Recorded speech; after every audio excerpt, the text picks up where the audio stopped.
So one more time, those are the rules for multiplying. It also works for dividing. If the numbers divide evenly, then this works. So to multiply radicals, multiply coefficient by coefficient to get the coefficient of the product. Multiply radicand by radicand to get the radicand of the product. Simplify the radicand if it has a perfect square factor. For dividing, same thing. Divide the coefficient by the coefficient if it works out to a whole number or an integer. And divide the radicand by radicand if it divides evenly. So if it comes out to an integer, then you can do that. And then simplify the radicand if it has a perfect square factor, although it's not as likely with dividing that it will. But if it doesn't divide evenly, we're going to do something different, and that's a whole nother lesson because it's actually one that is a bit more complicated. But if it divides evenly, then just follow the same rules.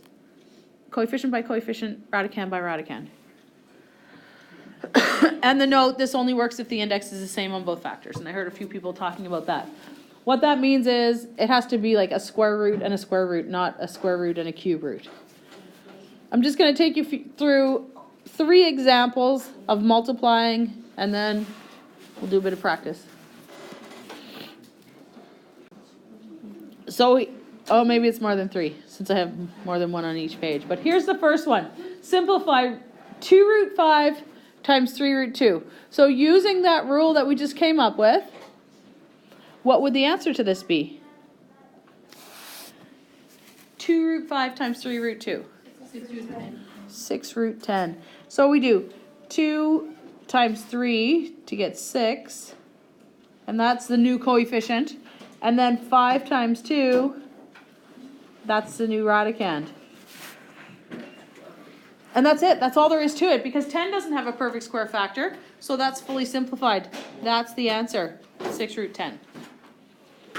So it doesn't get much easier than that in Math 20, right? Root 2 times 3 root 6 is the next one. So I need to multiply coefficient by coefficient. What's the coefficient of root 2? 1. That has a 1 in front of it. If you don't see a coefficient, it's a 1. So we're going to do 1 times 3. And that's 3. And then radicand by radicand, 2 times 6. 12. This is one of those cases, though, where that's not the final answer. Why not? 12 has a perfect square factor. Exactly. And what is that perfect square factor? 4. So we make this into 3 root 12 is 4 times 3. And then the 4 has to come out. We take the square root of the 4 and it changes into a 2. So it's 3 times 2 root 3. And it's 6 root 3 is the final answer. And if you wanted to check and see whether that was correct or not, punch it in your calculator. So in your calculator, do root 2 times 3 root 6. You'll get some decimal answer. Do 6 root 3. You should get the same decimal answer. This one is a little bit different because it's not just a radical multiplied by a radical. Root 3 multiplied by negative 5 root 10 plus root 6. The same rules still apply, except that you need to use the distributive property and follow the rules for multiplying radicals. So the distributive property means you're going to take that root 3 that's in the front and multiply it by both things that are inside. So it's basically just 2 multiplication questions. Root 3 times negative 5 root 10. So this is 1 root 3. We'll do 1 times negative 5. Negative 4. What? Wait, no. How about negative 5? And then we'll do 3 times 10. 30. So we get negative 5 root 30. And then I'm going to do root 3 times root 6. And that's root 18.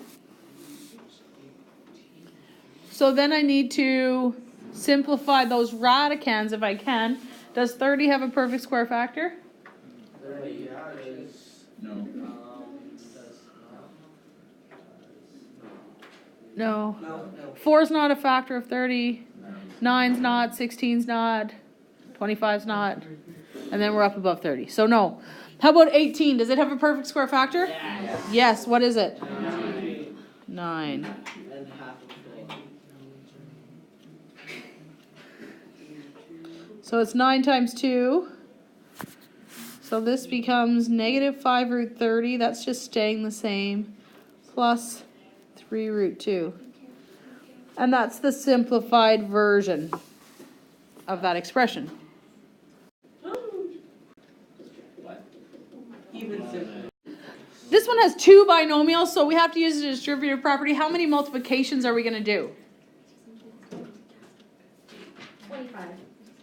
Maybe 4, right? Or you could say 8 if you're talking about like coefficients and radicands separately. Is that what you were thinking?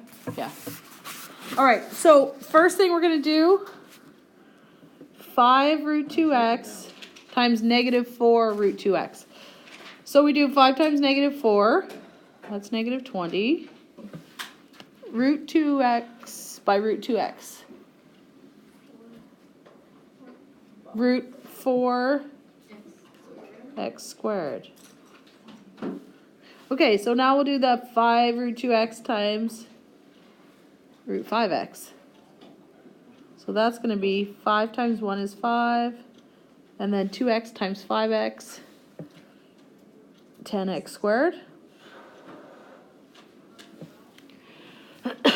That's the first term multiplied by both things in the second bracket. So then we'll take the second term and do that. 5 times negative 4.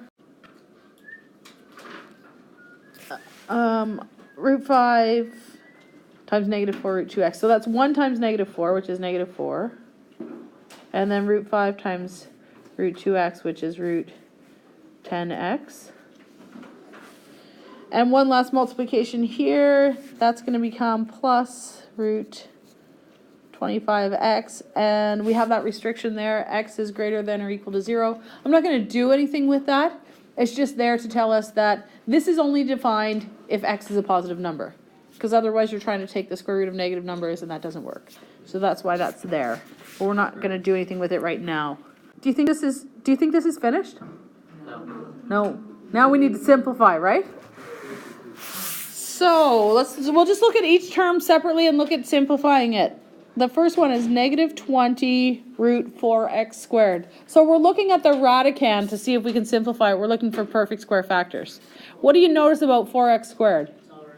It's already a perfect square. So what do you do if you have a perfect square inside a square root?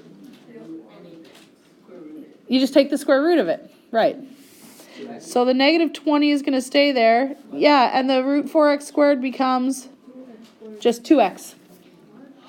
Square root of it, right? When you have just the square root of a perfect square, just take the square root. There's nothing left inside.